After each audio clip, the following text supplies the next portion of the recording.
नमस्कार।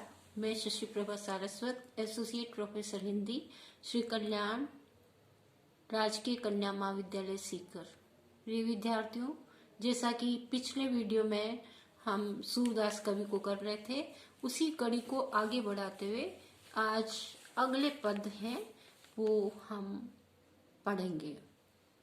तो सूरदास जी का यह पद देखिए। उपमा एकन नैन गई, कविजन कहत कहत सब आए, सुधि करी नाही कही, कहे चकोर विदुमुख बिनु जीवत, भ्रमर न वह उड़ी जात, हरिमुख कमल कोश बिछुरे थे, ठाले कथ ठहरात, खंजन मन रंजन न होई ये, कबहु नहीं अकुलात, पंख पसारी न होत चपल गति, हरि समीप मकुलात, उधो बधिक व्याधियों आए, जो मृग क्यों न पलाए, भागी जाई बन सगन श्याम में, जहाँ को संग न धाय, प्रेम न होई कौन विधि कहिए, झूठे ही तन आड़त, सूरदास मीनता कछु इक, जल भरी कबहू न छाड़त।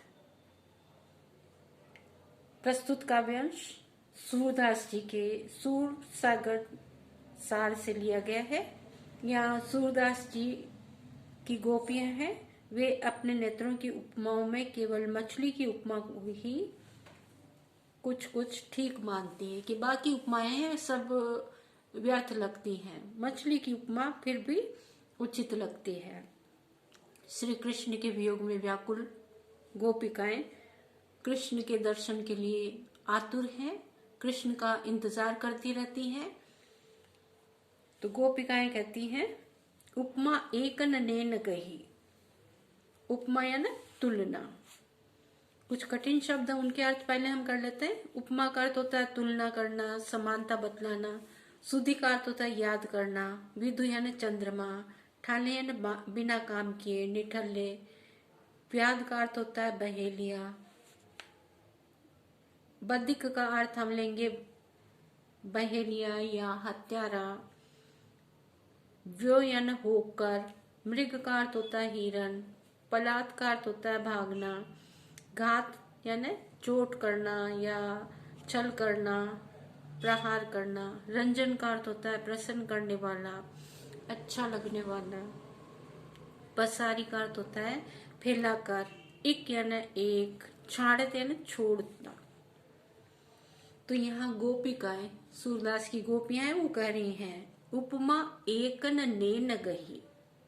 नेत्रों की एक भी उपमा उचित नहीं है, ठीक नहीं प्रतीत होती, उचित नहीं लगती। कविजन कहत कहत सब आए, सुधि करी ना ही कही।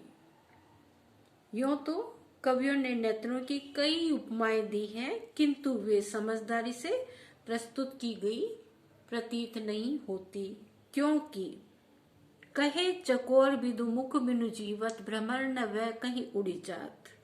क्योंकि नेत्रों की चकोर से उपमा दी जाती है, चकोर से तुलना की जाती है, किंतु वो उचित नहीं है। क्योंकि चकोर पक्षी चंद्रमा को देखा करता है, किंतु हमारी ये आंखें कृष्ण के मुख रूपी चंद्रमा के बिना भी जीवित है। आगे कवि कहता है, खंजन हरिमुख कमल कोश बिछुरे थे, ठाले कत ठहरात, खंजन मन रंजन न होई ये, कबहू नहीं अकुलात। नेत्रों को भ्रमर बतलाना ठीक है, भ्रमर तो कमल कोश में जाकर बंद हो जाता है, किंतु ये हमारे नेत्र कृष्ण के मुख रूपी कमल कोश से बिछुड़कर व्यर्थ ही क्यों ठहरे हुए हैं। इन्हें मृग के समान नहीं बतलाया जा सकता।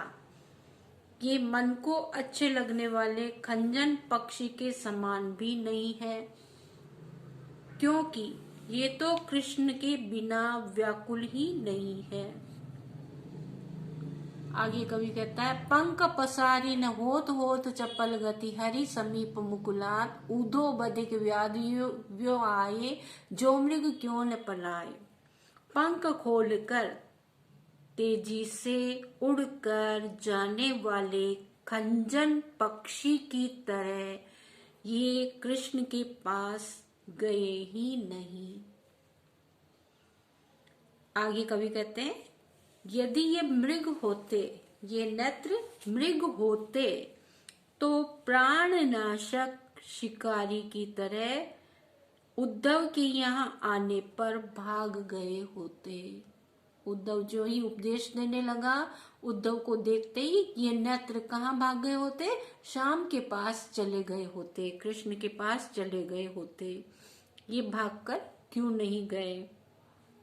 ये कृष्ण रूप सघन वन में चले गए होते, जहां इन्हें किसी चोट आघात का डर भी नहीं रहता। फिर आगे कवि कहते हैं, भागी नहीं जात वन सघन श्याम में, जहां को संग न धाय, प्रेम न होई कौन विधि कहिए, झूठे ही तन आड़त, सूरदास मीनता कछु इक जल भरी, कबू न छाड़त।